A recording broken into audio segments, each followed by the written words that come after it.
రాయకల్ మండలంలోని ఇటిక్యాల శివారులో భారీ అగ్ని ప్రమాదం చోటు చేసుకుంది. ఈతవనంలో ట్రాన్స్ఫార్మర్లో షార్ట్ సర్క్యూట్ కారణంగా ఒక్కసారిగా మంటలు చెలరేగి ఈత చెట్లు కాలి బూడిదైనట్లు గౌడ సంఘం నాయకులు తెలిపారు. ఇదే ప్రాంతంలో ఇలాంటి ప్రమాదం జరగడం ఇది 4వసారి కావడం గమనార్హం. శిథిలావస్థలో ఉన్న ట్రాన్స్ఫార్మర్ను మార్చాలని పలుమార్లు విద్యుత్ శాఖ అధికారులకు ఫిర్యాదు చేసినా పట్టించుకోలేదని గీత కార్మికులు ఆవేదన వ్యక్తం చేస్తున్నారు.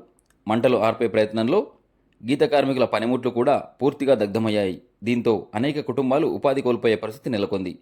ఎండల తీవ్రతకు తోడు విద్యుత్ శాఖ నిర్లక్ష్యం కారణంగా తమ బతుకులు బుగ్గిపాలవుతున్నాయని బాధితులు వాపోతున్నారు.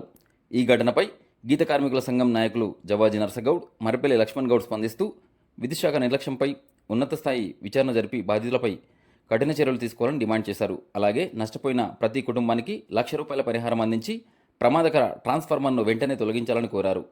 ఇటిక్యాల ఈతవనంలో జరిగిన ఈ అగ్ని ప్రమాదం గీత కార్మికుల కుటుంబాల్లో తీవ్ర ఆందోళన కలిగిస్తుంది.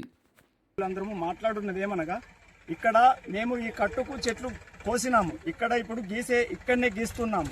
దగ్గర 30-35 మందిని ఇక్కడ గీస్తున్నాము. అయితే మా భూమి ఇది సొంత భూమి.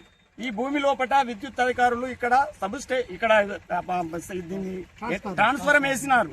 ట్రాన్స్ఫరం గురించి ఇక్కడ రైతులకు ఇటు అంటే కింది భాగంలో ఉండే పంట పొలాలకు దగ్గర ఒక 20-30 ఎకరాలకు ఈ ట్రాన్స్ఫార్మర్ నుండే సప్లై. ఈ ట్రాన్స్ఫార్మర్ని ఎప్పుడెప్పుడు మరమ్మతు చేసుకుంటా దీనివల్ల షార్ట్ సర్క్యూట్ అయింది. గతంలో కూడా 2 సార్లు షార్ట్ సర్క్యూట్ అయి మేము జీవనోపాధి కోల్పోయి చెట్లన్నీ కాలిపోయినాం. ఇది 3వసారి. అంటే గతంలో గీస్తలేము కాబట్టి ఏం కాలేదు. ఇప్పుడు ప్రస్తుతానికి ఇక్కడనే గీస్తున్నాం కాబట్టి దగ్గర ఒక 30-40 మందిని ఇప్పుడు జీవనోపాధి కోల్పోయినాము. కాకపోతే ఏంటంటే దీని గురించి చర్య గతంలో కూడా విన్నవించడం జరిగింది, కానీ ఏ అధికారి కూడా స్పందించలేడు. దయచేసి విద్యుత్ అధికారులకు కోరేది ఒకటే, మాకు జీవనోపాధి మీద కడుపు మీద దెబ్బ కొట్టకండి. దీన్ని రాష్ట్ర ప్రభుత్వానికి కూడా కోరేది ఒక్కటే. ఇది అంటే మళ్ళీ తర్వాత కూడా ఈ రోజు నుండి అంటే ఇప్పటికి ఇట్లా అయింది. దీనికి తగు చర్యగా ఆబ్కారీ అధికారులకు కూడా చెప్పున్నది ఏమనగా, మాకు దీన్ని ఫర్దర్గా ఎట్లా ఫాలో అవుడు, దీని సంగతి ఏంటిది, మాకు అంటే విషయం ఏందో మీరు కూడా సూచించాలి. విద్యుత్ అధికారులకు తెలుపున్నది ముఖ్యంగా ఏమనగా, ఇక్కడ ఖచ్చితంగా దీన్ని తీయమని ఎన్నోసార్లు విన్నవించినాం. ఇది మేము ఒక రైతు కిందకే వస్తాము. ఈ రైతు అంటే ఇప్పుడు ఎండాకాలము 4 పైసలు అమ్ముకునే పరిస్థితి.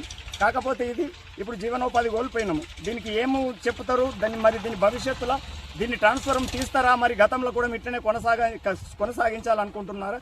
దయచేసి మాకు దారి చూపండి అని కోరుతున్నాను.